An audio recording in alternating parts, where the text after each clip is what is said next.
खासदार संजय राऊतांना मोठा धक्का बसलाय। अब्रू नुकसानीच्या खटल्यात संजय राऊत दोषी आहेत। संजय राऊतांना 15 दिवसांच्या कैदेची शिक्षा सुनावण्यात आली आहे। मेधा सोमय्या यांनी दाखल केला होता हा अब्रू नुकसानीचा दावा आणि त्याच वरती आता एक मोठी अपडेट समोर येते। खासदार संजय राऊतांना मोठा धक्का बसलाय। अब्रू नुकसानीच्या या खटल्यात संजय राऊत दोषी आहेत। याच संदर्भात बोलण्यासाठी शिवसेना उद्धव बाळासाहेब ठाकरे पक्षाच्या उपनेत्या सुषमा अंधारे आपल्या सोबत जोडल्या गेल्यात। सुषमाजी, आता संजय राऊतांना मोठा धक्का बसताना पाहायला मिळतोय। अब्रू नुकसानीच्या खटल्यात संजय राऊत दोषी आढळले, काय प्रतिक्रिया द्याल? ताई, याला मोठा धक्का वगैरे म्हणत नाही। ही एक न्यायालयीन प्रक्रिया आहे। भारतीय न्याय व्यवस्था ही बहुस्तरीय न्याय व्यवस्था आहे। त्यामुळे समजा प्राथमिक स्तरावरील जे न्यायालय आहे त्या न्यायालयामध्ये आमच्याकडून अनावधानाने जर काही त्रुटी राहून गेल्या असतील, काही कागद किंवा काही युक्तिवादामध्ये काही गोष्टी मांडायच्या राहिल्या असतील, तर न्यायालय अशी निरीक्षणं नोंदवू शकतात। न्यायालयाने नोंदवलेली निरीक्षणं याबद्दल आमच्या मनात आदर आहे। मात्र याचा अर्थ असा नाही की आता पुढचे सगळे रस्ते बंद झाले आणि आता लगेच राऊत साहेबांना जेल होणार आहे आणि भाजपवाले सगळे असे मोकळे नाचायला असतील, असं अजिबात होत नसतं। जर प्राथमिक स्तरावरील न्यायालयामध्ये काही त्रुटी काही राहिल्या असतील तर नव्याने आम्ही पुढच्या न्यायालयामध्ये आमची बाजू अजून भक्कमपणे मांडू आणि पुन्हा एकदा ज्या काही त्रुटी जे काही म्हणणं जे राहिलेलं आहे ते परत एकदा तो युक्तिवाद करू।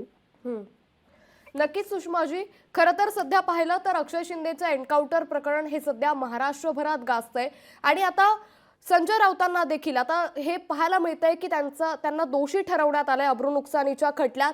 हे सगळं एकंदर ही घटनाक्रम ही ठरवून केली जाते असं आपल्याला काही वाटतंय का? नाही, मी म्हटलं ना की दोषी जर संजय राऊत साहेबांच्या या निकालामुळे त्यांना दोषी असं भाजपला म्हणायचं असेल ना, तर भाजपच्या नेत्यांना एक प्रश्न विचारायला हवा की बाबा अमित शहांना तर तडीपार ठरवलं, मग आता अमित शहांचं तडीपार सुद्धा असं मान्य करावं लागेल भाजपाने आणि अमित शहांना सतत तडीपार अमित शहा असं म्हणत राहिलं पाहिजे। न्यायालयीन प्रक्रिया आणि त्या प्रक्रियेतले पदर समजून घ्यायला हवे। त्यामुळे मला असं काही फार वाटत नाही याच्यामध्ये।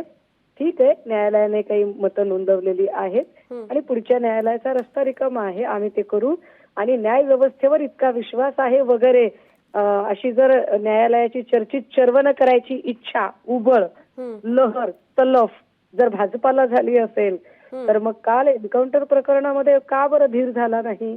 का न्याय व्यवस्थेवर तेव्हा विश्वास ठेवला नाही? का न्याय व्यवस्थेसाठी थांबला नाही? का कायदा स्वतःच्या हातात घेतला? याची उत्तरं भाजपाने द्यावी। नक्कीच, धन्यवाद सुषमाजी आपण दिलेल्या प्रतिक्रियेबद्दल। तर आता मोठी बातमी सध्या समोर येते। मेधा सोमय्या यांनी अब्रू नुकसानीचा दावा केल्यानंतर आता त्यावरती संजय राऊतांना दोषी ठरवण्यात आले। लोकशाही मराठी ऐका, पहा, जागरूक रहा।